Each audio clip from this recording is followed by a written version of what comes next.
एक लड़की मजे से खाना खा रही है, लेकिन उसे पता ही नहीं कि उसके ठीक ऊपर एक सड़ती हुई लाश लटकी हुई है।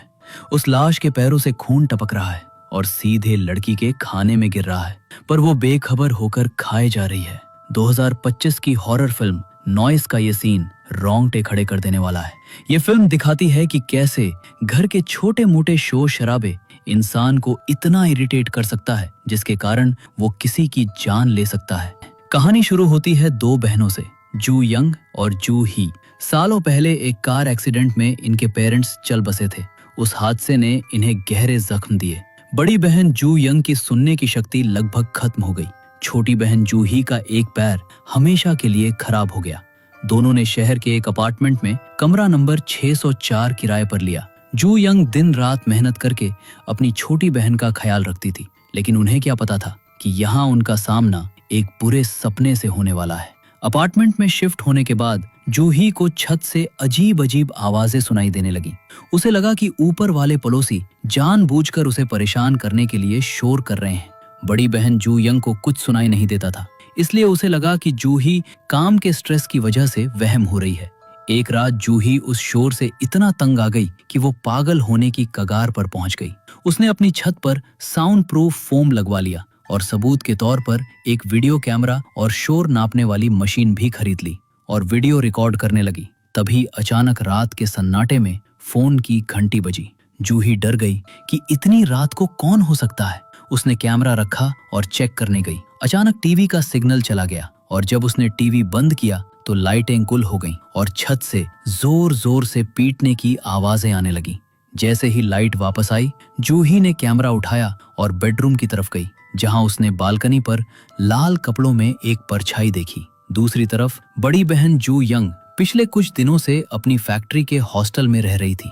उसे घर की किसी बात का पता नहीं था। एक दिन फैक्ट्री मैनेजर ने उसे बताया कि पुलिस का फोन है। पुलिस ने कहा, आपकी बहन जू ही पिछले 4 दिनों से गायब है। जू यंग के पैरों तले जमीन खिसक गई। वो भागती हुई अपने फ्लैट पर पहुंची। वहां दरवाजे पर पड़ोसियों का एक नोट चिपका था, जिसमें लिखा था, रात में शोर करना बंद करो। जू यंग को लगा कि ये शायद मामूली बात है, पर उसे अंदाजा नहीं था कि उसकी बहन किस खौफनाक मुसीबत में फंस चुकी है। जू यंग जैसे ही फ्लैट के अंदर दाखिल हुई, उसकी सिट्टी पिट्ठी गुम हो गई। पूरे घर में सामान बिखरा पड़ा था। ऐसा लग रहा था जैसे घर के अंदर कोई तूफान आया हो। दीवारों पर जो साउंड प्रूफ फोम लगा था, उसके टुकड़े टुकड़े होकर जमीन पर गिरे थे। जब वो जूही के कमरे में गई तो वहां की हालत और भी बुरी थी। कमरा किसी कबाल खाने जैसा लग रहा था। जू यंग ने घबराकर अपनी बहन को फोन लगाने की कोशिश की, लेकिन बात नहीं हो पाई। हार मानकर वो जूही के ऑफिस पहुंची ताकि कुछ पता चल सके। ऑफिस में उसकी मुलाकात जूही के बॉयफ्रेंड पार डेहून से हुई। डेहून ने बताया कि उनका कुछ समय पहले झगड़ा हुआ था, इसलिए वे बात नहीं कर रहे थे। लेकिन गायब होने से कुछ दिन पहले जूही ने उसे फोन करके कहा था कि छत से आने वाली आवाजें उसे पागल कर रही हैं। ये सुनकर जू यंग को बहुत पछतावा हुआ कि उसने अपनी बहन की बातों को वहम समझकर अनसुना कर दिया था। उस शाम घर लौटकर जू यंग ने जूही के कमरे की तलाशी ली। किस्मत से उसे जूही का फोन मिल गया, जो शायद वो जल्दबाजी में ले जाना भूल गई थी। फोन उठाने के लिए जैसे ही जू यंग नीचे झुकी, उसने देखा कि जमीन पर फफूंदी का एक बहुत बड़ा और अजीब सा धब्बा बना हुआ है। छत से फिर वही आवाज आई और साथ ही दरवाजे की घंटी बजी। जू यंग ने इंटरकॉम पर देखा तो बाहर कोई नहीं था।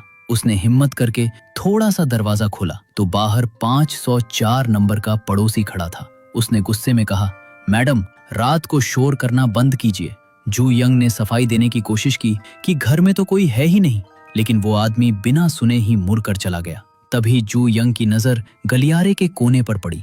वहां लाल कपड़ों में एक साया उसे घूर रहा था। डर के मारे उसने तुरंत दरवाजा बंद कर लिया और अपनी बहन का फोन अनलॉक करने की कोशिश करने लगी। कमेंट में बताओ किस किस को अपने भाई या बहन के फोन का पासवर्ड। अगली सुबह जू यंग बिल्डिंग के सिक्योरिटी ऑफिस पहुंची। गार्ड ने बताया कि जू ही कई बार शोर की शिकायत लेकर आई थी, लेकिन जैसे ही गार्ड ने कमरा नंबर 604 का नाम सुना, उसके चेहरे का रंग उड़ गया। वो कुछ बताने ही वाला था कि तभी एक पड़ोसी चिल्लाते हुए अंदर आई। उसने बेसमेंट से आ रही भयंकर बदबू की शिकायत की। गार्ड ने बताया कि लोग सालों से वहां कचरा फेंक रहे हैं, खिड़कियों से कूड़ा अंदर डाल देते हैं, जिसकी वजह से वहां अब कोई नहीं जाता। मैंने सोचा इंडियंस ही ऐसा करते हैं, ये तो हमसे भी बदतर है। सोसाइटी की हालत खराब थी क्योंकि मकान मालिक सफाई का पैसा नहीं देना चाहते थे। तभी वहां ओनर्स एसोसिएशन की प्रेसिडेंट आई। उसने बड़ी अकड़ में कहा कि ये सारा कूड़ा कचरा किराए पर रहने वालों की वजह से है। उसका मानना था कि फ्लैट खरीदने वालों के मुकाबले किराएदारों को शिकायत करने का कोई हक नहीं है। वहां मौजूद एक किराएदार महिला ने उसे सीधा जवाब दिया, यहाँ फ्लैट खरीदने वाले सब के सब पागल है। जू यंग कमरा नंबर 604 के बारे में और पूछना चाहती थी, पर मालकिन ने बात काट दी, जैसे वो कोई गहरा राज छिपा रही हो। अगले दिन जू यंग ने ऑफिस से लंबी छुट्टी ले ली। उसकी सुनने वाली मशीन की बैटरी खत्म हो गई थी, इसलिए वो फोन के वॉइस टू टेक्स्ट फीचर से लोगों की बातें समझ रही थी। घर पहुंचते ही उसे दरवाजे पर फिर से एक धमकी भरा नोट मिला, जिसमें उसे चुप रहने को कहा गया था। जू यंग हैरान थी कि जब वो घर पर थी ही नहीं तो शोर कैसे हुआ। उसे पता ही नहीं चला कि उसके पीछे लाल कपड़ों वाली औरत फिर से दिखाई दी। अलमारी समेटते वक्त जू यंग को एक डिब्बा मिला। वो जूही की तरफ से उसके जन्मदिन का गिफ्ट था। अंदर एक ब्रांड न्यू हियरिंग एड और एक प्यारा सा वॉइस मैसेज था। जूही ने अपनी मेहनत की कमाई जोड़कर अपनी बड़ी बहन के लिए ये तोहफा खरीदा था और उसके लिए पसंदीदा खाना भी बनाया था। फ्रिज में रखा बासी केक देखकर जू यंग की आंखों में आंसू आ गए। जू यंग ने अपनी बहन के फोन का लॉक खोलने के लिए अपना बर्थडे डाला और फोन खुल गया। उसने कॉल लॉग चेक किया, पर कोई सुराग नहीं मिला। फिर उसने जूही के फोन की पुरानी रिकॉर्डिंग सुननी शुरू की। अचानक उसे एक अजीब सी आवाज सुनाई दी। उसे समझ नहीं आया कि आवाज फोन से आ रही है या कमरे से। सन्नाटे में उसे किसी औरत के सिसकने और रोने की आवाज आई। फिर अचानक उसे अपनी बहन जूही की चीख सुनाई दी। वो पूरे घर में पागलों की तरह उसे ढूंढने लगी, पर वहां कोई नहीं था। खुद को शांत करने के लिए वो नहाने गई। जैसे ही उसने नई हियरिंग एड लगाई, उसे दरवाजे की घंटी सुनाई दी। उसने इंटरकॉम पर देखा, बाहर कोई नहीं था, लेकिन तभी बाहर से जूही की आवाज आई, दीदी दरवाजा खोलो। जू यंग दरवाजा खोलने ही वाली थी कि अचानक वो रुक गई। उसने सोचा, अगर ये मेरी बहन है तो उसे तो घर का लॉक कोड पता है, वो घंटी क्यों बजा रही है। बाहर एकदम सन्नाटा छा गया। जू यंग ने दरवाजे के छेद से बाहर झांका तो उसे दूसरी तरफ से एक अजीब सी आंख अपनी तरफ झांकती हुई दिखी। वो दहशत से भर गई, पर तभी उसकी आंख खुली। क्या ये सब सिर्फ एक बुरा सपना था?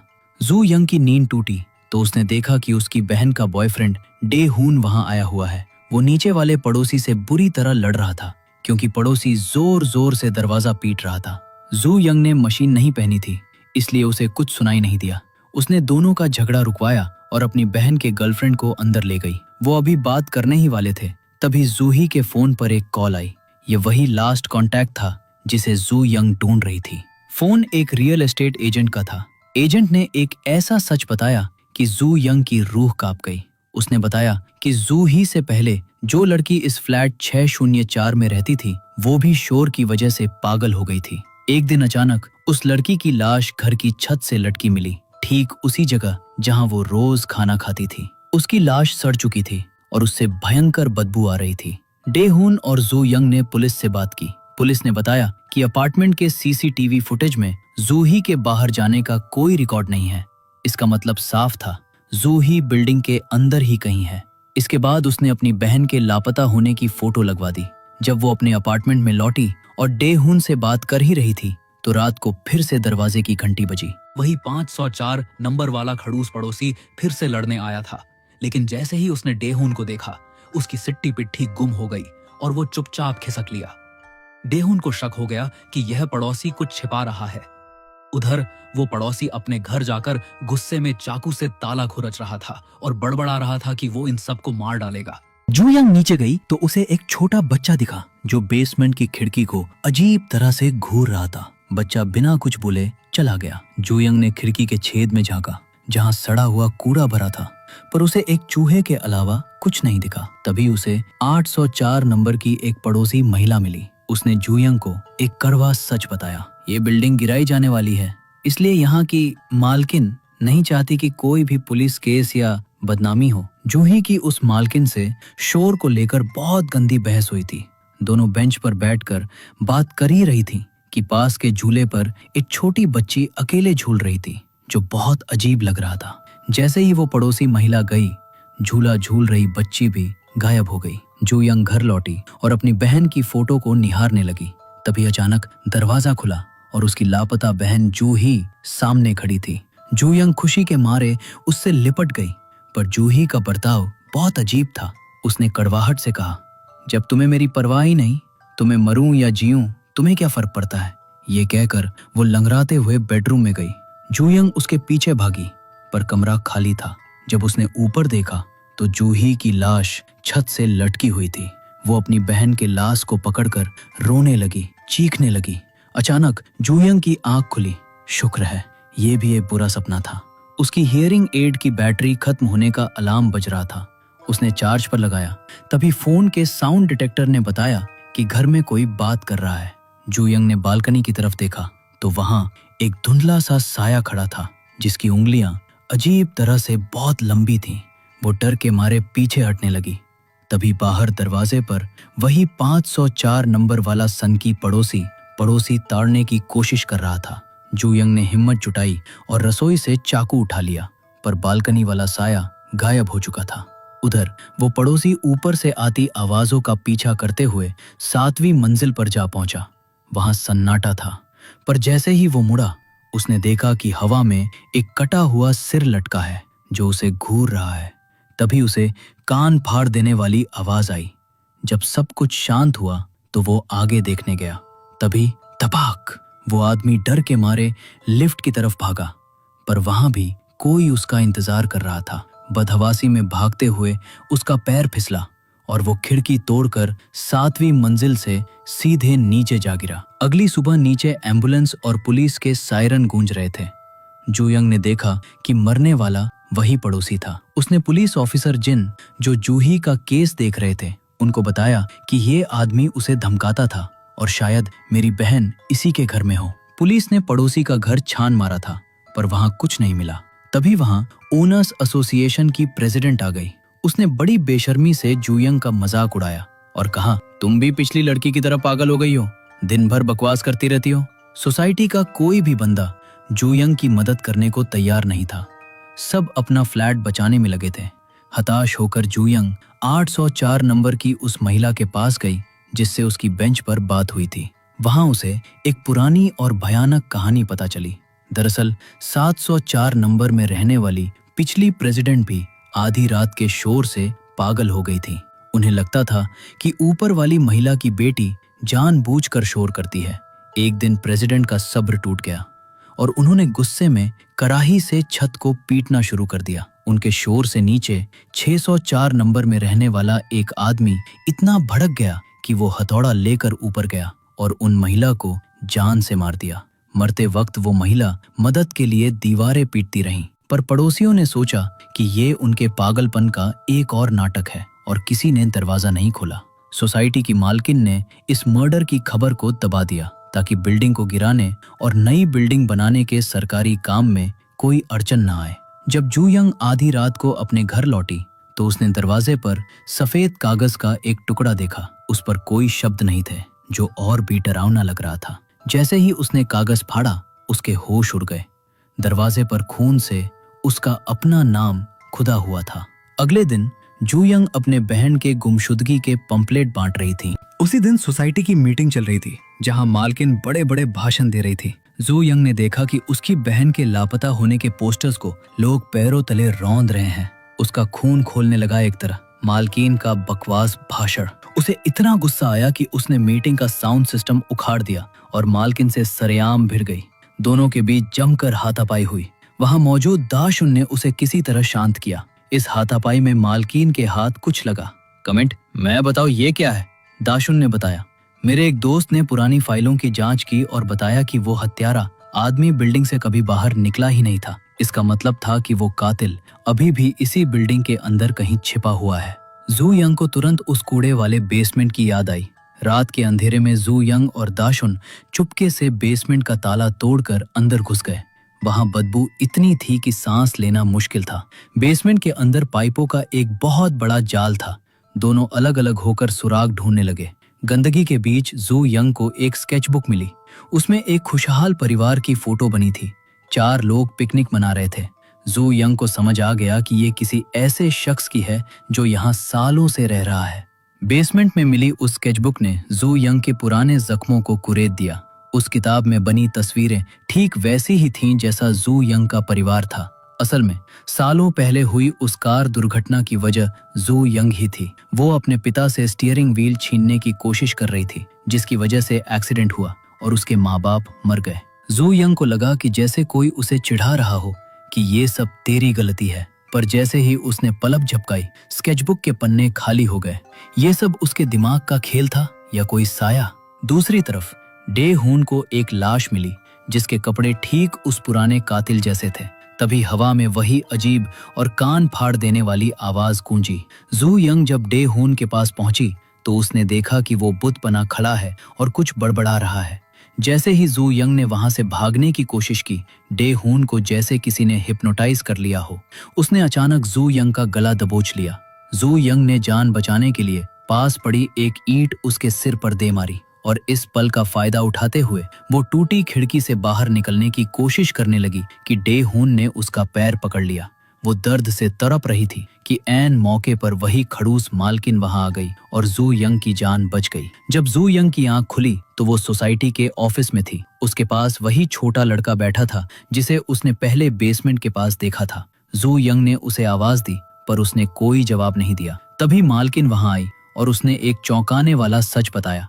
वो लड़का उसका अपना बेटा है और वो सुन नहीं सकता, इसलिए वो हियरिंग एड भी नहीं पहनता। जू यंग ने बातों बातों में 804 नंबर वाली पड़ोसन की बेटी का जिक्र किया तो मालकिन ने उसे और भी डरा दिया। उसने कहा, वहां तो कोई बेटी रहती ही नहीं, वो औरत तो बिल्कुल अकेली है। यानी जू यंग ने जो बच्ची और लड़की देखी थी वो इंसान थे ही नहीं। तभी अचानक वो छोटा लड़का जू यंग की तरफ झपटा और उसके कान से हियरिंग एड खींच लिया। जू यंग को तब एहसास हुआ कि उसके कान से खून बह रहा है। उस बच्चे ने साइन लैंग्वेज में जू यंग को एक खौफनाक चेतावनी दी। तुमने वो आवाज सुन ली है जो तुम्हें नहीं सुननी चाहिए थी, अब और सुनना तुम्हारी जान ले लेगा। उस गूंगे बच्चे ने जू यंग को चेतावनी दी कि वापस तहखाने में मत जाना। थोड़ी देर में पुलिस आई और वहां से 2 लाशें बाहर निकाली गईं। डे हून की लाश देखकर जू यंग फूट फूट कर रोने लगी। उसे पछतावा हो रहा था कि उसकी वजह से डे हून की जान गई। जू यंग चिल्लाती रही कि वहां एक लोहे का दरवाजा है और उसकी बहन वहीं है, पर पुलिस को वहां कोई दरवाजा नहीं मिला। उन्हें लगा कि जू यंग पागल हो गई है। जू यंग समझ गई कि पुलिस मदद नहीं करेगी। वो दोबारा अकेले उस अंधेरे बेसमेंट में उतर गई। वहां उसे अपनी बहन जू ही का टूटा हुआ कैमरा मिला। जैसे ही उसने फोन से सिंक हुए वीडियो देखे, उसके पैरों तले जमीन खिसक गई। वीडियो में दिखा कि जू ही आवाज का पीछा करते हुए 804 नंबर वाले फ्लैट में घुस गई थी। वहां वो 804 वाली महिला पागलों की तरह अपनी बेटी की फोटो से बातें कर रही थी और उसके कमरे में शोर मचाने वाली दर्जनों मशीनें चल रही थी। जू यंग ने हिम्मत जुटाई और बेसमेंट के एक गुप्त कमरे में अपनी अधमरी बहन जूही को ढूंढ निकाला। वो उसे लेकर भागने ही वाली थी कि वही 804 नंबर वाली औरत हथौड़ा लेकर सामने आ खड़ी हुई। जू यंग अपनी बहन को एक कोने में छिपाकर उस औरत से भिड़ गई। उस औरत ने एक ऐसा सच बताया जिसे सुनकर रोंगटे खड़े हो गए। उसने बताया कि पुरानी मालकिन की वजह से उसकी बेटी की एक्सीडेंट में जान चली गई थी। बदला लेने के लिए उस औरत ने जानबूझकर अपने घर में मशीनों से इतना शोर किया कि नीचे 604 नंबर वाला आदमी पागल हो जाए। उसी शोर से परेशान होकर उस आदमी ने पुरानी मालकिन पर हमला किया था, पर वो मरी नहीं। उन्हें आखिरी मौत की नींद इसी 804 वाली औरत ने सुलाया था। वो औरत पूरी तरह सनकी हो चुकी थी। वो नहीं चाहती थी कि बिल्डिंग टूटे, क्योंकि उसे लगता था कि उसकी बेटी की आत्मा वहीं भटक रही है। उस औरत ने बिल्डिंग को एक हॉन्टेड हाउस में इसलिए बदल दिया था ताकि कोई वहां ना आए और वो अपनी मरी हुई बेटी की यादों के साथ वहीं रह सके। अब चूंकि उसने जू यंग को अपने सारे राज बता दिए थे, तो जाहिर था कि वो उसे जिंदा छोड़ने वाली नहीं थी। पागल औरत हथौड़ा लेकर जू यंग पर टूट पड़ी। बेचारी जू यंग उसके सामने कमजोर पड़ रही थी। जैसे ही वो औरत आखिरी वार करने वाली थी, तभी एक खौफनाक चमत्कार हुआ। छत से उल्टा लटका हुआ लाल रंग का एक साया प्रकट हुआ। ये उसी पुरानी मालकिन की रूह थी जिसे इस औरत ने बेरहमी से मारा था। अपना बदला लेने के लिए वो वापस आ गई थी और उस भूतनी ने उस पर हमला कर दिया। जू यंग को मौका मिल गया। वो अपनी बहन को लेकर वहां से भागी और लोहे का भारी दरवाजा बाहर से बंद कर दिया। अंदर वो औरत जान बचाने के लिए चीखती रही, पर जू यंग ने मुड़कर नहीं देखा। उस औरत की मौत के साथ ही वो डरावना साया भी गायब हो गया। कुछ समय बीत गया, सब लगा कि नॉर्मल हो गया है। 704 नंबर फ्लैट में एक नई किराएदार लड़की आई। वो जूयंग से मिलने पहुंची। जूयंग ने मुस्कुराकर अपनी छोटी बहन जूही से उसका परिचय कराया, लेकिन उस नई लड़की के चेहरे पर हवाइयां उड़ने लगी, क्योंकि उसे वहां कोई दिखाई नहीं दे रहा था। मतलब जूही अब इस दुनिया में नहीं थी, सिर्फ जूयंग को दिख रही थी। उस लड़की ने डरते हुए कहा, दीदी, मुझे रोज रात को ऊपर से अजीब आवाजें आती हैं। ये सुनते ही जूयंग ने अपने होठों पर उंगली रखी और उसे चुप रहने का इशारा किया।